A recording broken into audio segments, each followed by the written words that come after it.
How to make a green ghost cocktail.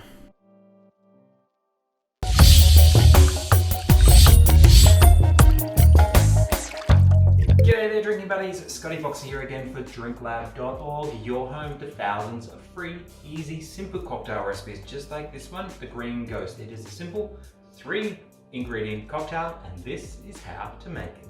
For this you'll need 2 ounces of gin, half an ounce of lime juice, and half an ounce of chartreuse. In a cocktail shaker with ice, pour in your 2 ounces of gin, half an ounce of chartreuse, and your lime juice.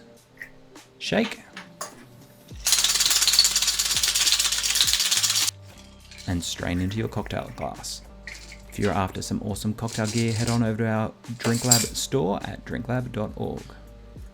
And there you have it, the Green Ghost, a simple 3-ingredient cocktail recipe which is pumping up the ranks on our website in popularity. So if you want more simple, straight to the point cocktail recipes just like this, hit that subscribe button, hit that thumbs up button if you want to see more of these, and I will see you next time. And if you love your gin, you're going to love this one. Cheers.